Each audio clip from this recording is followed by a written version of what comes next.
Hello everyone, welcome to Masada online classes. I hope you all are safe, healthy, fit and fine. आज मैं आपके साथ share करने वाली हूँ क्लास 4 के बच्चों के लिए हिंदी ग्रामर की 4th वर्कशीट, जो कि रिलेटेड है टॉपिक सर्वनाम से।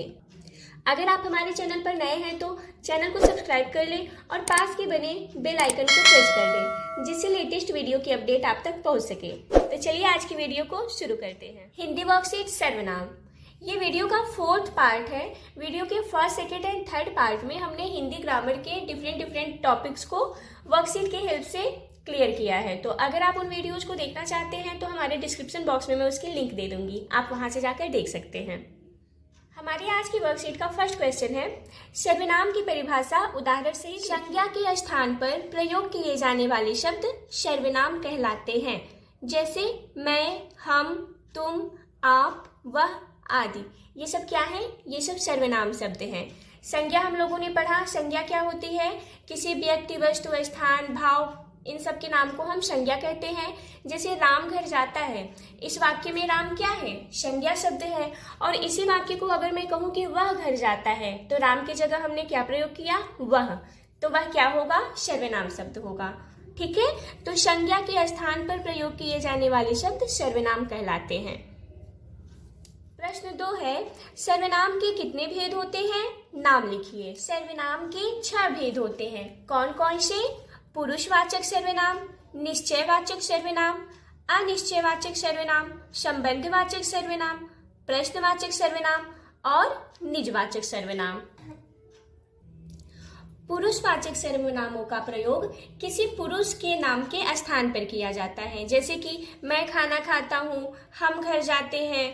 ठीक है, तुम विद्यालय जा रहे हो, वह पढ़ रही है। ये सब क्या है? पुरुषवाचक सर्वनाम के उदाहरण हैं। ठीक है।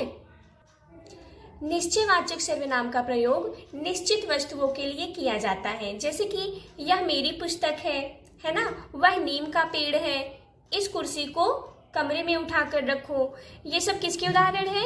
निश्चयवाचक सर्वनाम के उदाहरण है। अब देखिए, वह पुरुषवाचक सर्वनाम में भी है और निश्चयवाचक सर्वनाम में भी वह है, लेकिन पुरुषवाचक सर्वनाम में जैसे कि वह विद्यालय जाता है, ये पुरुष के नाम के स्थान पर हुआ है। ठीक है।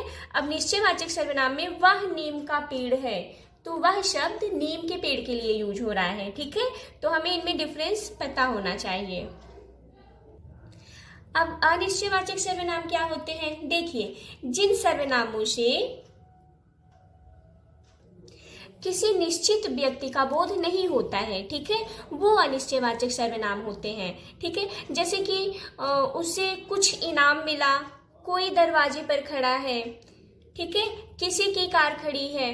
तो इन सर्वनाम शब्दों से कोई निश्चित चीज का बोध नहीं हो रहा है। ठीक है, कोई दरवाजे पर खड़ा है, कौन खड़ा है ये निश्चित नहीं है। उसे कुछ इनाम मिला, अब इनाम में क्या मिला ये भी निश्चित नहीं है। किसी की कार दरवाजे पर खड़ी है, अब कार किसकी खड़ी है ये निश्चित नहीं है। तो अनिश्चयवाचक सर्वनाम के उदाहरण है कुछ, कोई, किसी का। ठीक है, ये सब अनिश्चयवाचक सर्वनाम के उदाहरण है। अब संबंधवाचक सर्वनाम, देखिए, जो सर्वनाम किसी दूसरे सर्वनाम से संबंध का बोध कराते हैं वो संबंधवाचक सर्वनाम कहलाते हैं। जैसे जो करेगा सो भरेगा। ठीक है, जैसा, जिसने जैसा किया उसने वैसा फल पाया। अब यहाँ पे एक सर्वनाम दूसरे सर्वनाम से संबंध स्थापित कर रहा है। तो संबंधवाचक सर्वनाम में हमेशा याद रखिएगा कि यहाँ पे 2 सर्वनाम एक दूसरे से संबंध स्थापित करते हैं। ठीक है, हमारा नेक्स्ट सर्वनाम है प्रश्नवाचक सर्वनाम। किसी भी वाक्य में प्रश्नवाचक सर्वनाम पहचानना बहुत ही इजी है। उसमें प्रश्न पूछते हैं, जैसे कि द्वार पर कौन खड़ा है, बच्चा क्यों रो रहा है। ठीक है, प्रश्न में हमेशा पूछते हैं ना कि तुम क्या कर रही हो, तुम कैसी हो, या तुम्हारा क्या हाल चाल है। ठीक है, तो ये सारे अगर शब्द हैं वाक्य में तो आप पहचान लीजिए कि वो कौन सा वाक्य है, प्रश्नवाचक सर्वनाम उस वाक्य में प्रयोग हुआ है। हमारा लास्ट सर्वनाम है निजवाचक सर्वनाम। देखिए, जिन सर्वनाम शब्दों का प्रयोग कर्ता स्वयं के लिए करता है वो निजवाचक सर्वनाम कहलाते हैं। जैसे मैं स्वयं चला जाऊंगा, तुम आप ही चले आए। ठीक है, वह अपने आप अपने जूते साफ कर रहा है। ठीक है, तो ये सारे जो शब्द हैं वो निजवाचक सर्वनाम के उदाहरण हैं। सो आई होप आपको सर्वनाम के 6 भेद और उसके उदाहरण समझ में आ गए हैं, क्योंकि अगर ये हमें याद रहेगा तो ही हम इसकी वर्कशीट के आगे के क्वेश्चंस को सॉल्व कर पाएंगे। ठीक है, so let's move to the next question.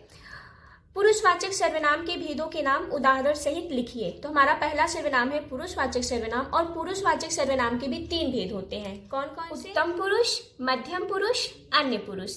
मैं, मेरा, मुझको, ये किसके उदाहरण है? उत्तम पुरुष के उदाहरण है। तो, तुम, तुम्हारा, ये मध्य पुरुष के उदाहरण है, मध्यम पुरुष के। ठीक है, और वह, उसका, उसकी, ये किसके उदाहरण है? अन्य पुरुष के। प्रश्न 4 है, निम्नलिखित वाक्यों में सर्वनाम शब्दों को रेखांकित करके उनके भेदों के नाम लिखिए। इन वाक्यों में हमें जो भी सर्वनाम शब्द है उसे रेखांकित करना है और बताना है कि वो सर्वनाम का कौन सा भेद है। पहला वाक्य है, वह मेरा छोटा भाई है। अब इस वाक्य में सर्वनाम शब्द कौन सा है? वह। और वह में कौन सा सर्वनाम है? पुरुषवाचक सर्वनाम। उसने दिन में कुछ खाया था। अब इस वाक्य में सर्वनाम शब्द कौन सा है? कुछ। ठीक है, और ये सर्वनाम का कौन सा भेद है? बताइए। अनिश्चयवाचक सर्वनाम। क्यों? क्योंकि क्या खाया था ये निश्चित नहीं है, कुछ खाया था, तो ये कौन सा सर्वनाम होगा? अनिश्चयवाचक सर्वनाम। बुलंद शहर में कोई आया है। इस वाक्य में सर्वनाम शब्द कौन सा है? कोई। ठीक है, अब ये कौन सा भेद है सर्वनाम का? तो ये भी सर्वनाम का अनिश्चयवाचक भेद है। ठीक है, क्योंकि कोई आया है, ये निश्चित नहीं है कि कौन आया है। चाचा आए हैं, बाबा आए हैं, मामा आए हैं, कौन आया है ये नहीं पता है। ठीक है, कोई आया है, तो इसमें होगा अनिश्चयवाचक सर्वनाम। यह मेरी किताब है। इसमें सर्वनाम शब्द है यह, और यह में कौन सा सर्वनाम है? निश्चयवाचक सर्वनाम। ठीक है, क्योंकि यह निश्चित रूप से बताया जा रहा है कि यह जो किताब है वह मेरी है। ठीक है, नेक्स्ट है, अपना काम स्वयं करना चाहिए। अब इसमें सर्वनाम शब्द कौन सा है? स्वयं। इसमें जो सर्वनाम शब्द है वो स्वयं है, और स्वयं में कौन सा सर्वनाम है? सर्वनाम का कौन भेद है स्वयं में? बताइए। निजवाचक सर्वनाम। आप क्या पढ़ रहे हैं? इस वाक्य में क्या सर्वनाम शब्द है, और इसमें ये सर्वनाम का कौन सा भेद है? प्रश्नवाचक सर्वनाम। लास्ट वाक्य है, जिसने पढ़ाई की वह उत्तीर्ण हो गया। इसमें सर्वनाम शब्द कौन सा है इस वाक्य में? जिसने, वह। ठीक है, यहाँ पे 2 सर्वनाम शब्द हैं, और इस शब्द में कौन सा भेद है सर्वनाम का? संबंधवाचक सर्वनाम। हमेशा याद रखिएगा कि संबंधवाचक सर्वनाम 2 शब्दों से मिलकर बना होता है। ठीक है, हमारे इस वर्कशीट का लास्ट क्वेश्चन है, रिक्त स्थानों में उचित सर्वनाम भरिए। ठीक है, रिक्त स्थान में उचित सर्वनाम शब्द आपको भरना है। तो पहला, इसमें सब्जी में डैश पड़ा है, तो इसमें हम क्या फिल करेंगे? कुछ। सब्जी में कुछ पड़ा है। ठीक है, नेक्स्ट है, वह डैश कह रहा था, तो हम यहाँ पे क्या फिल कर सकते हैं? वह क्या कह रहा था। नेक्स्ट है, डैश मेहनत करेगा, डैश सफल होगा। अब इन दोनों जगह पे हम क्या फिल करेंगे? देखिए, सर्वनाम जो संबंधवाचक सर्वनाम होते हैं उसमें 2 शब्द से मिलके बने होते हैं। ठीक है, तो यहाँ पे हम फिल कर सकते हैं, जो मेहनत करेगा वह सफल होगा। इसमें क्या फिल करेंगे? डैश पानी ले आओ, तो इसमें फिल कर सकते हैं, तुम पानी ले आओ। डैश खाना खा रहा हूं, तो यहाँ पे हम फिल कर सकते हैं, मैं खाना खा रहा हूं।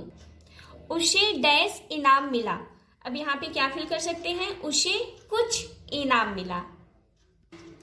उसे कुछ इनाम मिला। ठीक है, तो इस तरह से हम उचित सर्वनाम शब्द फिल करके जो रिक्त स्थान है उसे पूरा कर लेते हैं। सो आई होप आपको ये वर्कशीट पसंद आई होगी। अगर पसंद आई हो तो प्लीज लाइक करें, कमेंट करें, चैनल पे नए हो तो सब्सक्राइब करें। मिलते हैं नेक्स्ट वीडियो में।